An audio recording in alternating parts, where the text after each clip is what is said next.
Je n'ai jamais vraiment pensé à la mort jusqu'à ce qu'elle s'abatte sur moi, emportant trop tôt quelqu'un que j'aimais. Je m'appelle David Mitchell et, pendant la majeure partie de ma vie, j'étais un homme ordinaire, quelqu'un qui vivait selon la logique, le travail acharné et le bon sens. J'ai grandi dans une petite ville comme Burlington, où la vie semblait simple et prévisible. Le principe directeur était clair, si vous travaillez dur et respectez les règles, tout se mettrait en place. Je n'avais pas besoin de croire en grand-chose d'autre. La vie était simple. Obtenez une bonne éducation, décrochez un emploi stable, trouvez un partenaire, élevez une famille et regardez les années s'écouler. C'est ce que je pensais de la vie. Mais tout a changé le jour où j'ai perdu mon jeune frère, Jonah. Jonah et moi avions toujours été proches en grandissant. Il était le rêveur, celui qui croyait en des choses que je ne pouvais ni voir ni toucher. Il avait une foi inébranlable en Dieu, non pas parce qu'on lui avait dit de croire, mais parce qu'il ressentait véritablement sa présence dans sa vie. Jonah était le genre de personne qui faisait confiance à des choses qui dépassaient notre compréhension immédiate.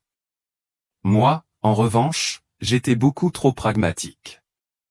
Je croyais aux faits, aux choses tangibles, mesurables, aux choses qui pouvaient être expliquées. La foi était quelque chose que je ne parvenais pas à saisir. C'était un concept qui me semblait intangible et lointain. Malgré nos différences, Jonah et moi nous entendions bien. Nous respections nos points de vue respectifs. Il avait ses convictions, j'avais les miennes, et pendant longtemps, cela nous suffisait à tous les deux. Mais la vie, comme souvent, a le don de vous surprendre avec des moments qui ébranlent tout ce que vous pensiez savoir. Il y a 15 ans, par une fraîche journée de printemps, l'appel est arrivé. Jonah avait eu un accident de voiture. Au début, on m'a dit que ce n'était qu'un accrochage mineur, rien de grave. Mais ce soir-là, une nouvelle à laquelle personne ne peut être préparé est arrivée. Jonah n'a pas survécu. Il est mort sur le coup, seul dans sa voiture, après avoir fait un écart pour éviter un cerf. Il n'avait que 29 ans. Je me souviens de ce moment comme si c'était hier, l'engourdissement, l'incrédulité. Cela ne semblait pas réel. Je n'arrivais pas à me faire à l'idée. Comment le frère avec qui j'avais partagé tant de souvenirs, celui avec qui j'avais ri, discuté et grandi, avait-il pu disparaître en un instant? Je ne savais pas comment gérer cette situation. Une vague de culpabilité m'a frappé comme un train de marchandises, et elle n'a pas cessé. J'étais dévasté, bien sûr, mais ce qui m'a vraiment déchiré, c'est un sentiment de regret accablant. Il s'est installé dans mon cœur et ne m'a pas lâché. En y repensant, je ne peux m'empêcher de repenser aux choix que j'ai faits au cours de ces derniers mois avec Jonah. Nous avions tous les deux été occupés, le travail, la vie, les responsabilités, tout semblait s'accumuler et m'entraîner dans 1000 directions différentes. Jonah, qui avait toujours été là pour moi, la seule personne qui ne m'avait jamais laissé tomber, était celui que je continuais à repousser. Je n'avais pas passé avec lui le temps qu'il méritait. J'ignorais ses appels lorsqu'il avait besoin de parler à quelqu'un, je repoussais ses invitations à l'église et je lui répétais sans cesse que j'étais trop occupé. Je laissais ma carrière prendre le pas sur le fait d'être le genre de frère dont il avait besoin. Et maintenant, avec le recul, je pouvais voir la vérité tragique, je l'avais pris pour acquis, pensant qu'il y aurait toujours du temps plus tard. Mais, plus tard, n'est jamais venu. Jonah était parti, et avec sa mort, est arrivé un flot de culpabilité auquel je ne pouvais pas échapper. Peu importe à quel point j'essayais de me distraire, d'enterrer la douleur avec du travail ou des activités sans intérêt, la culpabilité restait. Elle me suivait, une ombre en arrière-plan de chaque instant, un rappel constant de mes échecs. Mais ça ne s'est pas arrêté là. La culpabilité s'est infiltrée dans tous les aspects de ma vie. Chaque fois que je regardais ma femme, Hélène, ou mes enfants, je sentais un nœud se former dans ma poitrine. Comment pouvais-je être un bon père ou un bon mari alors que je ne pouvais même pas être là pour mon propre frère? Comment pouvais-je me regarder dans le miroir et prétendre être un homme intègre alors que j'avais trahi la seule personne qui avait toujours été là pour moi? Jonah croyait en moi. Il croyait en la personne que je pouvais être, même lorsque je ne croyais pas en moi-même. Et pourtant, quand cela comptait vraiment, je l'ai trahi. Je ne pouvais pas me débarrasser du poids de cette vérité. Je me suis retiré de tout, de ma famille, de ma foi, de tout ce qui avait un sens. J'ai commencé à remettre en question tout ce que j'avais cru autrefois solide. J'avais perdu mon frère, mais plus que cela, j'avais perdu quelque chose en moi. Ma croyance dans le travail acharné, dans la raison, dans l'idée que la vie pouvait être expliquée et résolue par la logique où tout cela semblait creux après sa mort. À quoi bon? J'ai aussi tourné le dos à la religion. Je l'avais toujours considérée comme une béquille pour les gens qui ne pouvaient pas faire face à la réalité. Mais à ce moment-là, rien de tout cela n'avait d'importance. J'avais l'impression que tout était dénué de sens. Ma foi, mon travail, ma vie, tout semblait s'effondrer sous le poids de l'absence de Jonah. Et il ne me restait plus que le vide de tout cela. Je me suis enfoncé dans mon travail, me persuadant que le travail serait la seule chose qui pourrait me détourner de la vérité. J'ai construit un mur autour de moi, mais cela n'a jamais fait disparaître le sentiment qu'il me manquait quelque chose ou un morceau de moi-même que je ne parvenais pas à trouver. La mort d'Ethan Carter a marqué le début d'une longue période sombre de ma vie. Ce n'était pas seulement le chagrin. C'était le vide, le sentiment qu'il manquait quelque chose au plus profond de mon être. J'avais tout ce qu'un homme pouvait désirer, un bon travail, une belle famille, une belle maison, mais rien de tout cela ne comblait le vide laissé par la mort de mon frère. Je regardais ma famille et, même si je les aimais profondément, je ne pouvais pas me défaire du sentiment que je vivais une vie qui n'était pas réelle. J'avais l'impression de faire semblant d'être quelqu'un que je n'étais pas. J'avais arrêté de croire en quoi que ce soit. Arrêté de m'en soucier. Ce n'est que bien plus tard que j'ai réalisé que ce que j'avais perdu n'était pas seulement Ethan, mais ma propre âme. C'était un mercredi soir, le 15 janvier 2025, quand tout a changé. La journée avait commencé comme toutes les autres.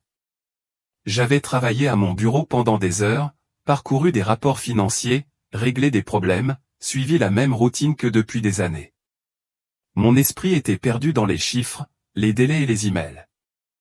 Je n'avais pas pris soin de moi, pas comme j'aurais dû. J'avais fonctionné à la caféine et à la seule force de volonté pendant des semaines, poussant mon corps à ses limites, ignorant les signes avant-coureurs. Les signes, mais cette nuit-là, mon corps a finalement lâché. La crise cardiaque m'a frappé de nulle part. Un instant, j'étais en train de taper sur mon clavier, et l'instant d'après, j'ai ressenti de la douleur. Une douleur intense, insupportable. J'avais l'impression que ma poitrine était écrasée, comme si quelqu'un avait exercé une pression de 1000 kilos sur moi. J'avais du mal à respirer, mon corps tremblait, ma vision était floue. Mes mains tremblaient tandis que je serrais ma poitrine, mais j'avais l'impression de tout observer de loin, déconnecté. Je savais que quelque chose n'allait pas, mais je n'arrivais pas à réfléchir clairement. C'était comme si le monde ralentissait, et dans ces dernières secondes, j'ai pensé à tout ce que je n'avais jamais fait, à tout ce que j'avais remis à plus tard. J'ai pensé à Ethan. La culpabilité est revenue en force, et j'ai essayé de l'appeler, mais ma voix ne venait pas. Puis, juste au moment où la douleur atteignait son paroxysme, tout s'arrêta. Ce n'était pas comme si je m'évanouissais ou m'endormais. Non, c'était tout autre chose. Je me sentais en apesanteur, libéré du corps qui m'avait trahi. C'était comme si j'avais glissé dans un autre monde, un monde où le temps n'avait pas d'importance, où la douleur n'existait pas. Je n'entendais rien. Je ne voyais rien au début. Juste le silence, un silence profond et immobile. Mais même dans le silence, je sentais une présence, une paix que je n'avais pas connue depuis des années. C'était comme si j'étais entouré de quelque chose ou de quelqu'un qui n'était pas seulement physique mais spirituel, quelque chose d'infiniment réconfortant. Et puis, une lumière. Une lumière que je ne peux pas décrire complètement. Non pas parce que je manquais de mots, mais parce qu'elle était au-delà des mots. Elle n'était pas brillante comme une lampe ou le soleil. Non, cette lumière était différente. J'avais l'impression qu'elle venait de partout et de nulle part à la fois, comme si elle existait à la fois en moi et au-delà. Cela ne me faisait pas mal aux yeux, mais cela me remplissait d'une telle chaleur, d'un tel amour indéniable, que je ne pouvais m'empêcher de me sentir exactement là où je devais être. Je ne sais pas combien de temps je suis resté là, à cet endroit, dans ce silence, absorbant simplement le calme et la paix. Puis je l'ai vu Ethan. Au début, je ne l'ai pas reconnu, du moins pas comme je l'aurais cru. Il n'était pas le frère dont je me souvenais de nos jeunes années. Il était différent, paisible, radieux. Son visage brillait d'une sérénité que je ne pouvais même pas comprendre. Ses cheveux, autrefois ébouriffés et sauvages, flottaient maintenant avec soin. Ses yeux, plus brillants que je ne les avais jamais vus auparavant. La douleur dont je me souvenais, les luttes, la souffrance, rien de tout cela n'était là. C'était comme si Ethan avait été complètement transformé, libéré de tous les fardeaux qu'il avait portés dans la vie. Il regardait la paix, le genre de paix que j'avais perdu depuis longtemps. J'avais envie de lui parler, de lui poser plein de questions, de m'excuser, de lui dire combien j'étais désolé pour tout. Mais dès que je l'ai vu, j'ai ressenti un immense sentiment de calme, comme si je n'avais pas besoin de parler du tout. Ethan m'a souri, doucement, avec amour, et a secoué la tête. Ses yeux ne portaient aucun jugement, seulement de la compréhension. « Mais tu n'as pas besoin de dire quoi que ce soit, » m'a-t-il dit, sa voix plus douce que tout ce que j'avais jamais entendu. « Il n'est pas trop tard. Je t'ai déjà pardonné, Michael. » Le poids de ces mots m'a frappé durement. Pendant des années, j'avais porté cette culpabilité, ce fardeau, et il était là, me disant que plus rien de tout cela n'avait d'importance, qu'il m'avait pardonné. Le soulagement était si puissant qu'il m'a presque fait tomber à genoux. Je ne pouvais pas arrêter les larmes qui coulaient, mais ce n'étaient pas des larmes de chagrin. C'étaient des larmes de libération, de guérison. « Je suis tellement désolé, Ethan, » ai-je murmuré, la voix brisée. « J'aurais dû être là. Je n'étais pas là quand tu avais le plus besoin de moi. » Le sourire d'Ethan ne faiblissait pas, « Je sais que tu ressens ça, mais tu ne le savais pas. Tu as fait de ton mieux, Michael. Je n'ai jamais été seul. Je n'ai jamais été perdu. » C'était comme si toute la douleur, tous les regrets accumulés au fil des années s'étaient dissipés à cet instant.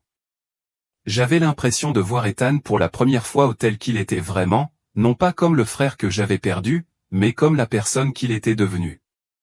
Ces mots résonnaient dans mon esprit, avec une intensité que je ne parvenais pas à comprendre. « Un but » répétai-je doucement, comme si je testais le poids du mot, comme si toute mon existence dépendait de cette seule déclaration. Je voulais lui demander quel était ce but, comment je pourrais vivre le plan qu'il avait pour moi. Mais la question me semblait triviale, insignifiante, comparée au sentiment de vérité écrasant qui remplissait la pièce. Sa seule présence suffisait à rendre tous mes doutes insignifiants. « Je ne sais pas comment commencer, » murmurai-je, la voix tremblante sous l'intensité de mes émotions. Je ne sais même pas par où commencer. Jésus s'approcha et, dans la douceur de son geste, je ressentis une paix encore plus grande. « Commence par ton cœur, Michael, » dit-il d'une voix douce mais pleine d'autorité. « Lâche la peur, la honte, la douleur que tu portes depuis si longtemps. Tu n'es pas la somme de tes erreurs. Tu es celui que je dis que tu es. » J'ai senti des larmes monter à mes yeux. Ces larmes n'étaient pas de tristesse, mais de quelque chose de bien plus profond, comme le début d'un processus de guérison qui se faisait attendre depuis longtemps. « Mais tu n'as pas à le faire seul, » continua-t-il. « Je marcherai avec toi, pas à pas. Mais d'abord, tu dois te rendre. » Rendre. Ce mot m'a frappé comme une vague. J'avais passé toute ma vie à me battre, à lutter pour contrôler chaque aspect de mon existence, à construire des murs autour de moi pour me protéger de la douleur, pour tenir la vérité à distance. Mais à ce moment-là, j'ai su que tout cela, chaque effort, chaque défense avait été vain. La paix que j'avais ressentie en sa présence était à l'opposé de toute cette lutte. C'était de la soumission pure et simple. « Je suis prête, » dis-je, les mots venant plus facilement que je ne l'aurais cru. « Je suis prête à lâcher prise. » Dès que je le dis, le poids que je portais depuis si longtemps sembla s'alléger, comme un fardeau enlevé de ma poitrine. La tension dans mon corps fondit et pour la première fois depuis ce qui me sembla une éternité, je me sentis vraiment libre. Jésus sourit, et il y avait une profonde satisfaction dans son expression, comme s'il avait attendu que je fasse ce choix depuis le début. C'est la première étape, dit-il. Maintenant, nous allons marcher ensemble à partir d'ici. Avec ces mots, j'ai senti un nouveau sens de l'objectif naître en moi, un sens que je ne pouvais pas vraiment expliquer mais que je savais réel. Le vide, le manque qui m'avait tourmenté pendant si longtemps, commença à se remplir de quelque chose de nouveau, de quelque chose de bien plus épanouissant que tout ce que j'avais jamais recherché auparavant.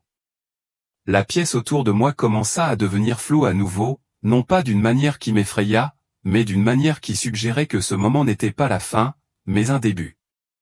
Et quand j'ai fermé les yeux, j'ai su qu'on m'avait donné une seconde chance, une chance que je ne laisserai pas passer. Quand je les ai rouverts, la pièce était toujours la même, mais tout avait changé. Jésus ne se tenait plus au pied de mon lit, mais je pouvais sentir sa présence, toujours présente, me guidant toujours.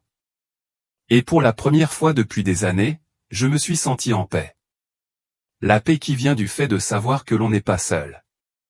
Que la recherche de la vérité, du sens, n'est pas quelque chose que l'on doit parcourir seul. Qu'il y a plus dans la vie que la douleur que nous portons et les erreurs que nous faisons. Je savais maintenant, de toutes les fibres de mon être, que ce n'était que le début. Et j'étais prête à affronter ce qui allait suivre, avec lui à mes côtés. Dans ce moment de calme, j'ai su avec certitude que ma vie avait été irrévocablement changée. L'homme que j'avais été, l'homme consumé par le doute, la culpabilité et la soif de choses éphémères avaient disparu. À sa place se tenait quelqu'un de nouveau, quelqu'un qui avait été témoin de la vérité, qui avait été appelé à partager cette vérité avec d'autres, quel qu'en soit le prix. Le poids de la mission était toujours là, lourd dans ma poitrine, mais il ne m'écrasait plus. C'était un fardeau que j'étais prêt à porter parce que je savais qu'il venait de quelque chose de plus grand que moi. Ce n'était pas un appel à la gloire ou à la célébrité, c'était un appel à servir, à être un instrument de vérité dans un monde qui glissait toujours plus dans les ténèbres. Je ne savais pas par où commencer. Je ne savais pas comment avertir le monde, comment combattre la tromperie qui se répandait comme une traînée de poudre. Mais je savais une chose, je devais commencer par mon propre cœur. Je devais vivre la vérité que j'avais vue, incarner le pardon et la paix que Jésus m'avait offert. Et alors que je sortais de ma chambre, prête à affronter le monde une fois de plus, j'ai ressenti quelque chose que je n'avais pas ressenti depuis longtemps, l'espoir. Il était faible au début, mais il était là. L'espoir que, malgré les défis à venir, il y avait une voie à suivre. Un moyen de rester ferme dans la vérité, un moyen d'être une lumière au milieu de l'obscurité croissante. Le monde ne serait plus le même, et moi non plus. J'avais été appelé pour un tel moment, et je n'allais pas gâcher cette seconde chance. Le chemin était inconnu, mais je le suivrais avec foi, confiante que Jésus, qui avait marché avec moi dans mon moment le plus sombre, continuerait à me guider à mesure que j'avançais. La mission avait commencé. Je pouvais voir l'inquiétude dans les yeux de Sarah, sa voix douce teintée de sollicitude, mais c'était comme si je parlais d'un endroit extérieur à moi-même. Les mots sortaient, urgents et bruts, et il n'y avait plus de retour en arrière possible maintenant. Sarah, dis-je d'une voix ferme mais tremblante, je ne peux pas me reposer. Pas comme ça. Ce que j'ai vu, ce que j'ai ressenti, c'est réel. C'est en train d'arriver, et nous ne pouvons pas l'ignorer. Il y a tellement d'enjeux, tellement de vie en jeu. On m'a montré que le monde est au bord d'une catastrophe. Une grande tromperie se répand, et beaucoup de gens, de bonnes personnes, seront égarés. Mais nous avons une chance où nous pouvons faire partie de la lumière qui s'y oppose. Mais nous devons agir maintenant, pendant qu'il est encore temps. J'ai vu son visage s'adoucir, mais elle était toujours incertaine, peut-être incapable de saisir pleinement la gravité de mes paroles. Mon cœur s'est brisé pour elle, pour ma famille, car je savais que la vérité serait difficile à accepter. Mais je ne pouvais pas me retenir. Je sais que cela semble fou, mais on m'a confié une responsabilité, une mission. Je ne suis plus le même homme qu'avant, continuai-je, ma voix se stabilisant. Il ne s'agit pas de moi ou de ma survie. Il s'agit de nous tous. Nous sommes appelés à quelque chose de plus grand, quelque chose qui nécessitera toute notre foi. Jessica, qui était restée silencieuse jusqu'à présent, a pris la parole depuis le pied du lit. Mais, papa, que sommes-nous censés faire? Comment pouvons-nous nous préparer à quelque chose comme ça? Sa voix était douce, incertaine, mais il y avait une étincelle de curiosité dans ses yeux. Je les regardais, puis Ben, tous deux en train de traiter le poids de ce que je disais. Je pouvais sentir la responsabilité peser sur mes épaules, mais il y avait aussi une clarté croissante dans mon cœur. Nous commençons par la vérité, ai-je dit. Nous commençons par la vivre, en la partageant avec tous ceux que nous pouvons. Nous ne pouvons pas laisser la peur nous arrêter. Nous ne pouvons pas nous cacher de la vérité. Jésus m'a montré que nous devons être forts, pas seulement pour nous-mêmes, mais pour les gens qui nous entourent. Les gens doivent savoir ce qui va arriver afin de pouvoir choisir le bon chemin, le seul chemin qui mène à la vraie paix, à travers lui. Il y eut un moment de silence, lourd de tension. Sarah, toujours incertaine, secoua légèrement la tête. « Je veux te croire, Michael. Mais c'est difficile à comprendre. C'est tellement difficile à assimiler. Tu as traversé tant d'épreuves, peut-être que tu es juste dépassé par tout ce qui s'est passé. » « Je comprends, Sarah, » répondis-je doucement, tendant ma main pour prendre la sienne. « Je comprends. Mais ce n'est pas juste une pensée ou un rêve passager. C'est réel et urgent. On m'a montré ce qui m'attend, et je ne peux pas rester les bras croisés sans rien faire. Je te demande de me faire confiance et de me soutenir. Nous ne pouvons pas affronter cela seuls. » Ses yeux s'adoucirent lorsqu'elle me regarda. Il y avait un mélange de peur et d'amour dans ses yeux, mais je pouvais aussi voir l'étincelle d'autre chose, une volonté de réfléchir à ce que je disais. C'était la première étape. « Je ferai de mon mieux, Michael, » dit-elle doucement. « Mais j'ai besoin de temps. » C'est beaucoup. « Bien sûr, » dis-je d'une voix douce à présent. « Je ne te demande pas d'accepter tout de suite. Sache juste que je serai là, à tes côtés, à chaque étape du chemin. Ensemble. » À ce moment-là, je savais que ce ne serait pas facile. La route qui m'attendait serait difficile, remplie d'incertitudes et de peur.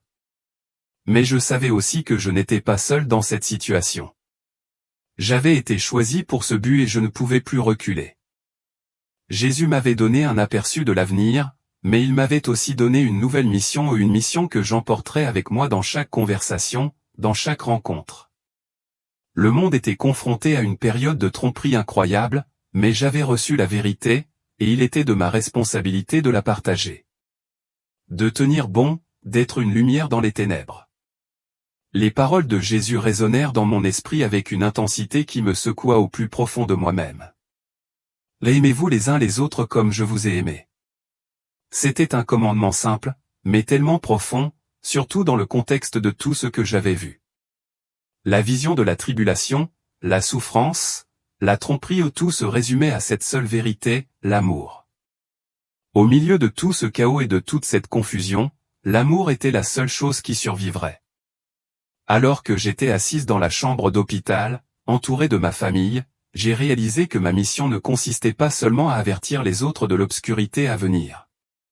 Il s'agissait de vivre cet amour, de leur montrer la vérité à travers nos actions et nos relations. Si nous devions tenir bon face à ce qui allait arriver, ce serait grâce à la force de notre amour les uns pour les autres et pour ceux qui nous entourent. Je me suis tourné vers Sarah, le cœur lourd du poids de ce que je savais arriver, mais aussi rempli d'un profond sentiment de paix. Nous ne pouvons pas nous contenter de parler de la vérité, Sarah. Nous devons la vivre. Jésus nous a appelés à aimer, et nous devons être cet amour, surtout maintenant. Les gens en auront plus que jamais besoin.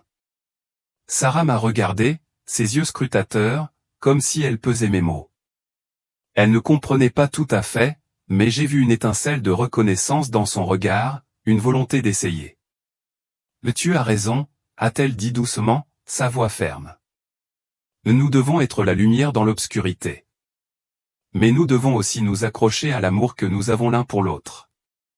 Nous ne pouvons pas le perdre de vue. » J'ai hoché la tête, reconnaissante de sa compréhension, même si elle n'était pas complète. Ce voyage ne serait pas facile. Nous aurions à faire face à des questions, des doutes et des oppositions. Mais nous y ferions face ensemble, enracinés dans l'amour et la vérité qui nous avaient été révélés. Jessica et Ben étaient restés silencieux, traitant tout à leur manière. Ben, qui était toujours plus réfléchi, a pris la parole en premier, sa voix douce mais ferme. « Papa, si c'est ce que tu crois, alors nous serons à tes côtés. Nous ferons notre part. Mais je pense que nous devons mieux comprendre. Nous devons savoir comment nous pouvons aider, comment nous pouvons faire partie du changement. » Jessica, encore un peu hésitante, hocha la tête en signe d'accord. « Oui, nous ne voulons pas être laissés pour compte. Nous voulons aussi aider. » Le soulagement que je ressentis fut immense. Ils avaient peur, certes, mais ils étaient prêts à me soutenir. C'était le début, la première étape vers le voyage qui nous attendait. Nous allions affronter la tribulation en famille, ensemble, et nous nous appuierions les uns sur les autres pour trouver de la force. « Vous le faites déjà, » ai-je dit, la voix pleine de gratitude. Rien qu'en étant là, en écoutant. Nous devons continuer à prier, à rester ancrés dans ce que nous savons être vrai. Nous devons partager cet amour, cette vérité, avec tous ceux que nous pouvons. Nous ne pouvons pas attendre que le monde change ou nous devons commencer par nous. À ce moment-là, j'ai su que nous avions été appelés pour ce moment. L'urgence de la mission pesait lourdement sur mon cœur, mais je savais aussi que l'amour nous porterait jusqu'au bout. Ce serait la force dont nous avions besoin pour supporter les défis à venir, la fondation sur laquelle nous pourrions tenir bon. Alors que j'étais allongé dans mon lit d'hôpital, j'ai ressenti un sentiment renouvelé de détermination. La tribulation arrivait, certes, mais l'opportunité d'être témoin de la vérité arrivait également. D'être une lumière dans les ténèbres. D'aimer comme Jésus a aimé, d'un amour qui ne pouvait être ébranlé, quelles que soient les circonstances. Le monde changeait, mais chaque jour qui passait, je me sentais de plus en plus certaine que nous étions prêts à partager la vérité, à nous aimer les uns les autres et à affronter tout ce qui nous attendait avec une foi inébranlable. Le chemin à parcourir serait difficile, mais il serait également rempli d'espoir, car la vérité nous avait été révélée, et cette vérité nous libérerait. Aimez-vous les uns les autres comme je vous ai aimé. Ces mots nous guideraient dans tout ce qui nous attendrait.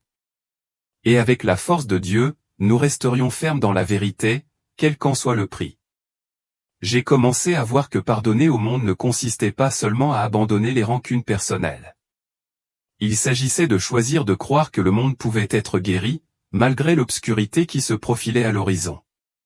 Cette vision m'avait révélé les souffrances qui allaient arriver, guerre, famine, trahison et un monde fracturé par les mensonges.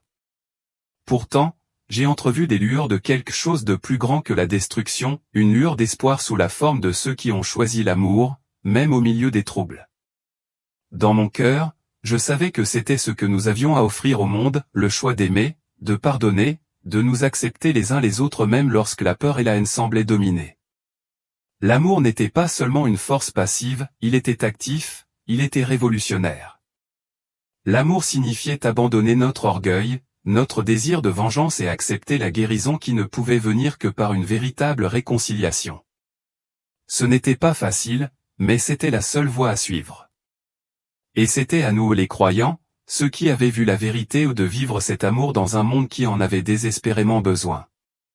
La tribulation ne serait pas évitée, mais grâce à l'amour, nous pourrions être ceux qui aideraient les autres à tenir bon, qui les aideraient à voir au-delà des ténèbres.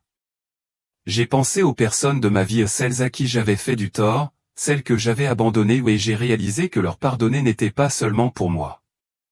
C'était aussi pour eux. Si nous voulions guérir, aller de l'avant, nous devions laisser tomber le passé et la douleur. Ce n'est qu'alors que nous pourrions vraiment embrasser l'avenir. Lorsque j'ai contacté mes parents, je ne leur ai pas seulement demandé pardon. Je leur ai aussi offert. C'était une occasion pour nous de prendre un nouveau départ, de reconstruire les morceaux brisés de notre relation en comprenant que l'amour était le fondement. Et en regardant mes parents, j'ai pu voir les murs commencer à s'effondrer, même si ce n'était qu'un tout petit peu. L'amertume des années passées commençait à s'estomper, remplacée par les étapes hésitantes mais pleines d'espoir de la guérison.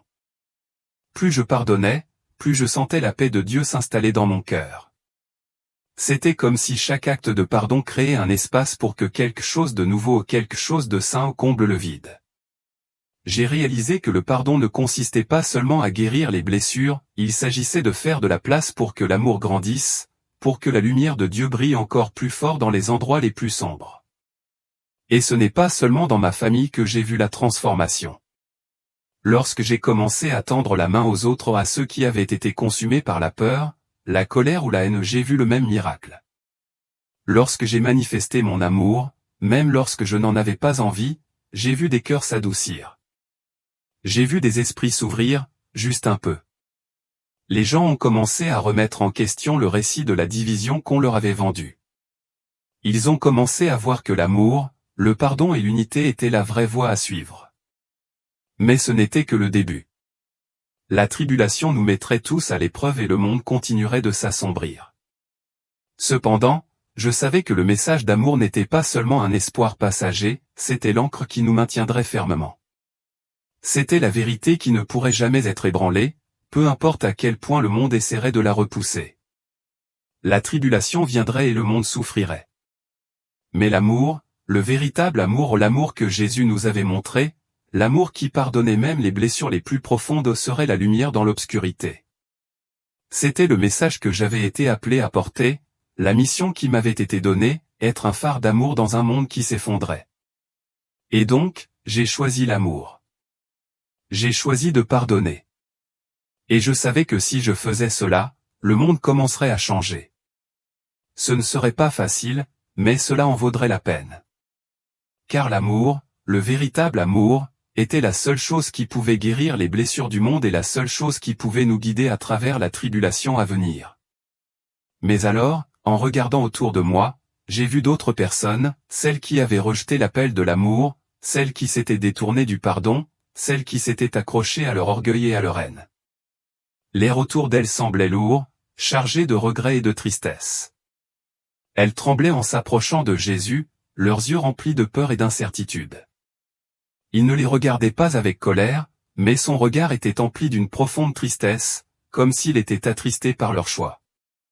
Un par un, elles se sont présentées devant lui, et je les ai vues vaciller. Certaines ont essayé de justifier leurs actes, d'expliquer leurs décisions, mais il n'y avait aucune défense, aucune excuse qui puisse alléger le poids de leur cœur. Jésus n'avait pas besoin de dire quoi que ce soit. Sa présence parlait plus fort que les mots. Son amour était inconditionnel, mais sa justice était aussi réelle. Ceux qui avaient choisi de vivre dans la haine, qui avaient refusé de pardonner, se tenaient là, faisant face aux conséquences de leur choix. Tandis que la scène se déroulait, j'ai pris conscience de la profondeur de la décision à laquelle nous sommes tous confrontés, suivre le chemin de l'amour et du pardon, ou le rejeter et rester prisonnier de notre propre amertume et de notre propre douleur. Il ne s'agissait pas seulement de grandes décisions, mais de choix quotidiens, de petits actes d'amour ou de haine, de pardon ou de rancune, qui façonnaient notre avenir. Et à ce moment-là, j'ai compris le poids de la vision que j'avais eue. Cette vision n'était pas seulement un aperçu de l'avenir, c'était un appel à l'action. En tant que peuple, nous avions le choix. Nous pouvions choisir d'embrasser l'amour, d'embrasser le pardon et de vivre selon l'exemple du Christ, ou nous pouvions continuer sur le chemin de la division et de la destruction. La crise qui s'annonçait ne ferait que mettre en évidence les choix que nous avions faits. Je me suis vue debout devant Jésus, tremblante comme j'avais vu les autres. Il m'a regardé et pendant un moment, j'ai cru qu'il allait dire quelque chose ou une condamnation, un jugement ou même une réprimande. Mais il m'a simplement regardé avec amour et compassion, et j'ai senti une paix m'envahir.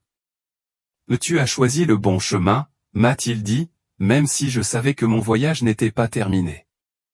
Il ne faisait que commencer. Il est alors devenu clair pour moi que le monde était à la croisée des chemins. On nous avait donné le choix, tout comme on m'avait donné le choix. L'avenir n'était pas gravé dans la pierre, il était façonné par les décisions que nous prenions aujourd'hui. Et le seul chemin qui menait à la guérison, à la paix, à la rédemption, était le chemin de l'amour et du pardon. Alors que la vision commençait à s'estomper, je me suis retrouvé de retour dans la chambre d'hôpital, toujours accablé par la gravité de ce que j'avais vu. Mais je savais, sans l'ombre d'un doute, que je ne pouvais plus rester les bras croisés. Le message qui m'avait été donné, le message d'amour, de pardon, de choix du Christ par-dessus tout, n'était pas seulement pour moi. Il était pour le monde. Et donc, je me suis engagé à vivre ce message. J'aimerais, je pardonnerai et je partagerai l'espoir du Christ avec quiconque voudrait m'écouter. Je ne laisserai plus la peur ou la division diriger ma vie. La crise à venir nous mettrait tous à l'épreuve, mais je savais qu'avec l'amour, avec le Christ, nous pourrions faire face à tout ce qui nous attend. Ce n'était plus seulement une vision, c'était un appel. Un appel à être la lumière dans les ténèbres, à être les mains et les pieds du Christ, à apporter la guérison et l'espoir à un monde au bord de l'effondrement. J'avais vu l'avenir, et maintenant il était temps d'agir. Chaque jour qui passait, l'urgence de ma mission devenait plus claire. Alors que le monde autour de moi poursuivait sa dérive chaotique, je savais que le temps s'écoulait. Je ne pouvais m'empêcher de penser au visage que j'avais vu dans ma vision, ceux qui avaient choisi de rejeter la lumière. La tristesse dans les yeux de Jésus était gravée dans mon cœur, et je ne pouvais oublier le profond chagrin qu'il avait manifesté. Cela me rappelait que les enjeux n'étaient pas seulement abstraits, mais éternels. J'ai commencé à parler à tous ceux que je pouvais atteindre, amis, inconnus, quiconque voulait m'écouter. Certains, comme ma famille, étaient sceptiques, mais j'ai ressenti un immense sentiment de responsabilité de continuer. Je leur ai dit que le choix était imminent, suivre le Christ ou rester dans les ténèbres. J'ai expliqué que l'humanité se laissait égarer par de fausses promesses, que le chemin de l'amour et du pardon était la seule véritable voie à suivre. Plus je parlais, plus je me rendais compte que mes paroles ne suffisaient pas à elles seules. Il ne s'agissait pas seulement de dire la vérité aux gens, mais de la leur montrer. Je devais la vivre. Chaque acte de pardon, chaque démonstration d'amour, devenait une incarnation du message que je partageais. Par mes actions, j'espérais révéler la réalité de l'amour du Christ. Je savais que je devais être un exemple, pas seulement un messager. Parfois, je me sentais accablé par le poids de la tâche qui m'attendait. Le monde semblait si divisé, si perdu dans sa propre quête de pouvoir et de contrôle. Pourtant, je m'accrochais à la promesse que l'amour pouvait tout surmonter. Je ne pouvais pas tout réparer, mais je pouvais participer à la guérison. Je pouvais aider les autres à voir l'espoir qui m'avait été montré. À l'aube de 2025, j'ai vu les tensions dans le monde continuer à augmenter.